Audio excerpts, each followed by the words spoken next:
Hi, I'm Dr. Box, and welcome to the June 11th edition of Inside the Box Video Magazine, packaging news from around the world.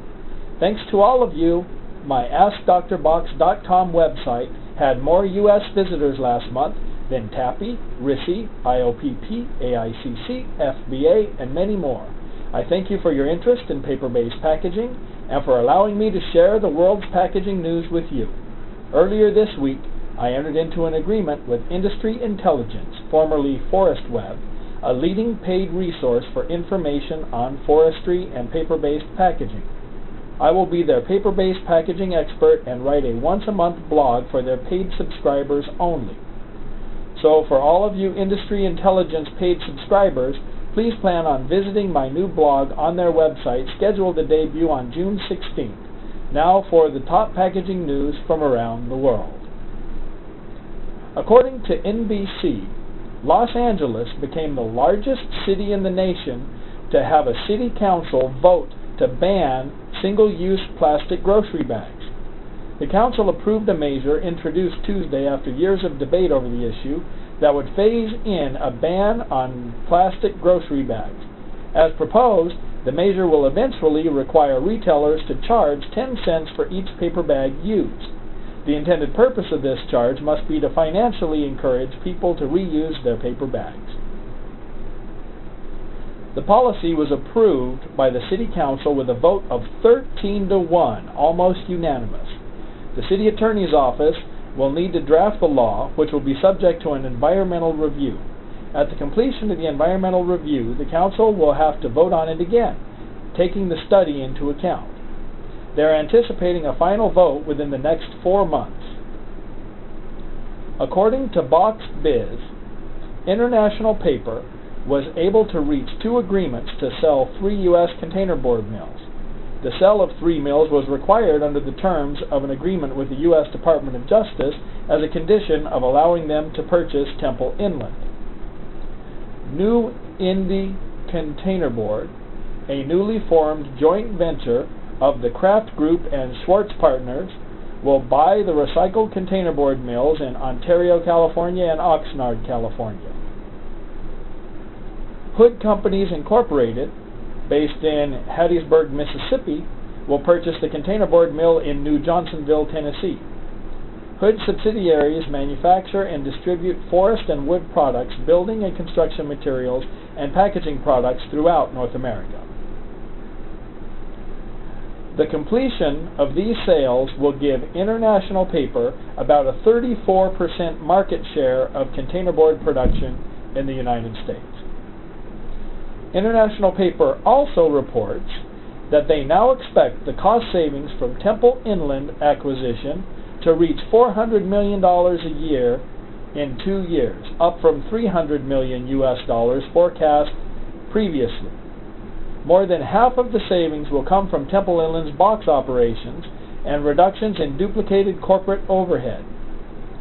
The company also forecasts that the former Temple Inland portion of the company will have a sales increase by $300 million a year. This will increase the overall contribution from the acquisition to nearly $700 million. Cascades Incorporated, after over a year of negotiations with the Communications, Energy, and Paperworkers Union and a rejection of their final offer, publicly announced the closure of their mill in April. Since then, the negotiations have renewed, and an agreement between the entities will allow for the mill to stay open. These are the first steps to trying to improve the viability of the mill to avoid eventual closure. Improvements in other aspects of mill performance will be necessary in order to improve the overall soundness of the decision to keep the mill open. Packaging World says that in a 2011 DuPont Global Survey of almost 500 packaging professionals, 39% cited sustainability as the top challenge facing global packaging. This was the highest percentage, followed by price as the next pressing concern. This concern should help the paper-based packaging industry over the next several years as an alternative to various types of plastic and foam packaging and void fill. Packaging Digest claims that according to Perception Research Services, 86% of shoppers buy at least some private label branded products, which is an increase from their 2010 results.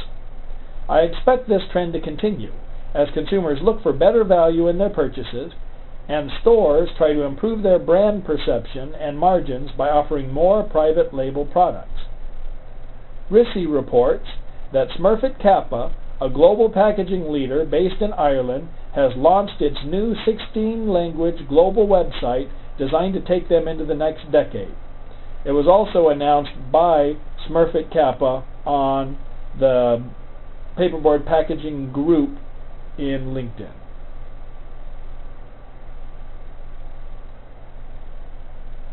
According to industry intelligence, the packaging industry is increasingly moving away from biodegradable plastics and towards organic-based plastic made from plant resources such as corn and sugar. Coca-Cola, the most recognized brand in the world, intends to make all of its bottles plant-based by 2020, and Procter & Gamble intends to follow suit. The American Forest and Paper Association announced the introduction of the Forest Products Fairness Act of 2012, which will modify the definition of bio-based materials to include those made from wood. Currently, the legislation precludes many products made from 100% wood byproducts when some other products are considered bio-based with as little as 25% bio-based content. This legislation was introduced by Representatives Glenn Thompson and Kurt Schrader. According to the AF&PA, the forest products industry accounts for approximately 5% of the U.S. GDP.